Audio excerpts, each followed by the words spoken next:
Assalamualaikum warahmatullahi wabarakatuh.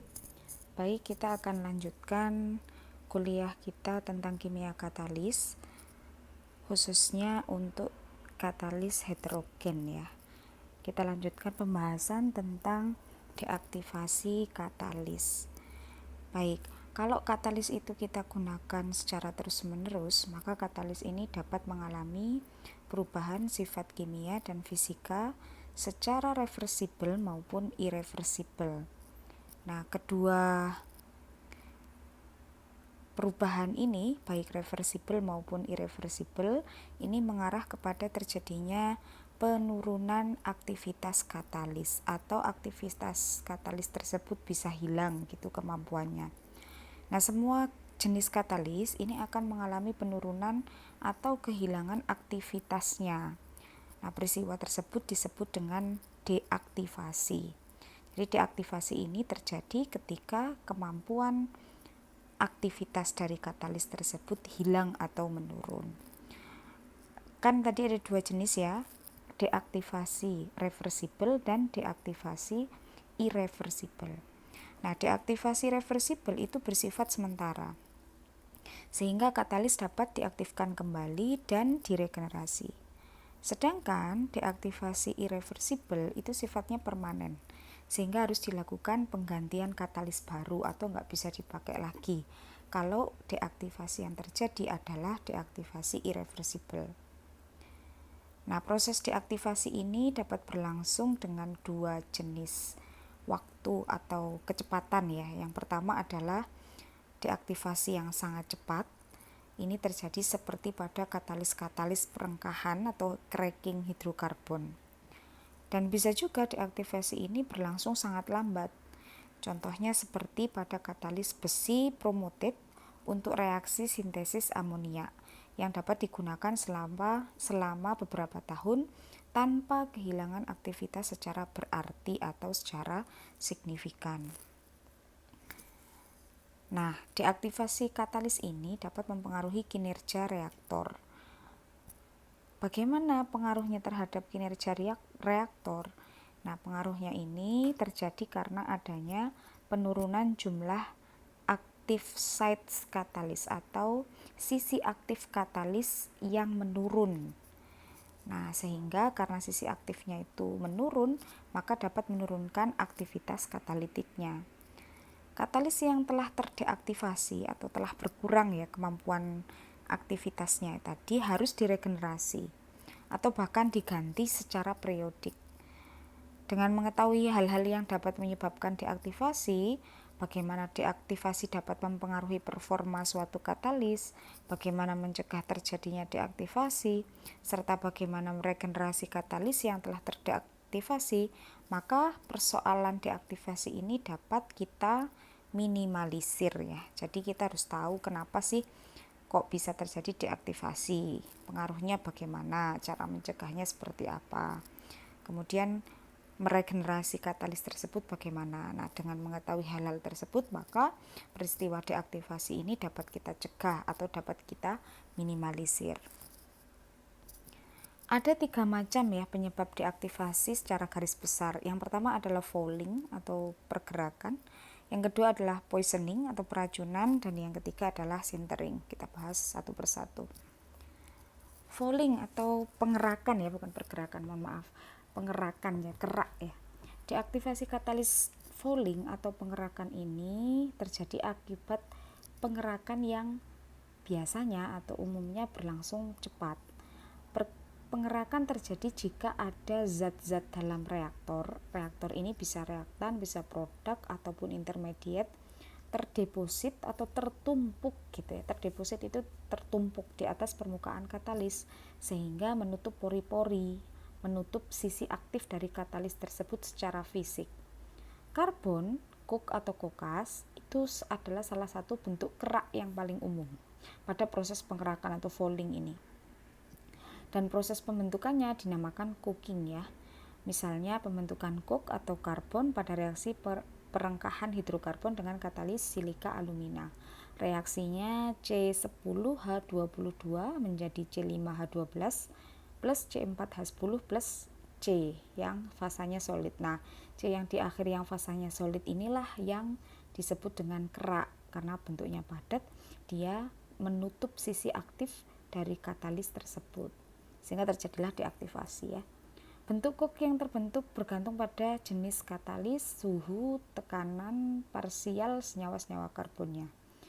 Nah, beberapa hal yang dapat dilakukan untuk meminimalisir terjadinya coking atau pengerakan tadi. Yang pertama adalah mengoperasikan reaktor dengan waktu tinggal yang singkat gitu ya. Dengan reaktan produk maupun intermediate itu waktunya cukup singkat sehingga dapat diminimalisir. Yang kedua, menambahkan hidrogen ke dalam aliran proses untuk mengkonversi karbon atau fasa gas menjadi metana. Yang ketiga, meminimalisir suhu upstream dari unggun, katalis atau bed, karena karbon fasa gas ini kurang mudah terbentuk pada suhu rendah. Jadi suhunya dinaikkan ya, suhunya upstream gitu. Yang kedua adalah poisoning atau peracunan. Kalau tadi pengerakan itu terjadi tumpukan di permukaan katalis sehingga menutup sisi aktifnya. Kalau peracunan ini terjadi karena adsorpsi kimia atau kemisopsi zat-zat dalam aliran proses. Kalau fouling atau pengerakan tadi terjadi cukup cepat, poisoning ini terjadinya cukup lambat ya, berbeda dengan fouling tadi. Nah, zat-zat yang terjadi akibat kemisopsi tadi dapat menutup atau memodifikasi sisi aktif pada katalis. Jadi kalau fouling, pengerakan, itu ada kerak yang menempel di sisi aktifnya sehingga dia tertutupi sisi aktifnya. Kalau poisoning di sini, sisi aktifnya itu termodifikasi. Jadi sisi aktifnya ini berubah.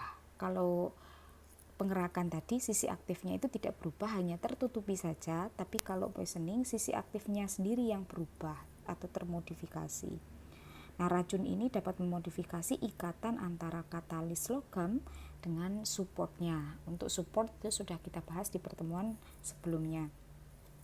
Nah, zat yang bisa menjadi poison atau racun pada umumnya adalah pengotor ya atau impurity dalam aliran umpan. Namun produk dari reaksi yang diinginkan pun bisa berperan sebagai racun kalau dia bisa berfungsi lain menjadi pengotor.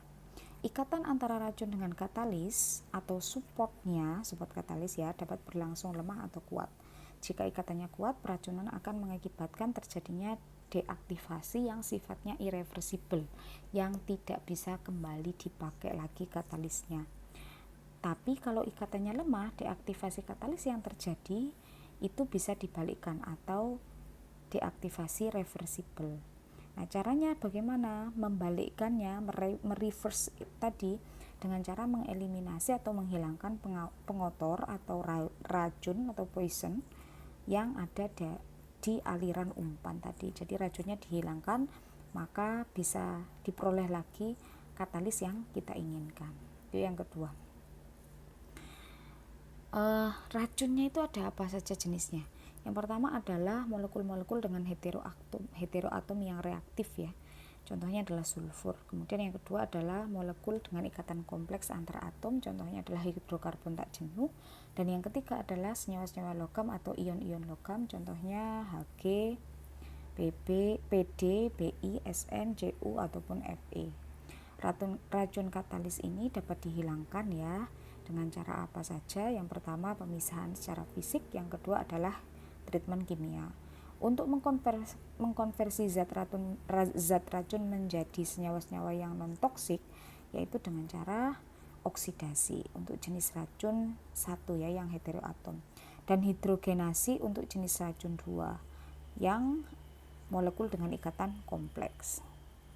Oke.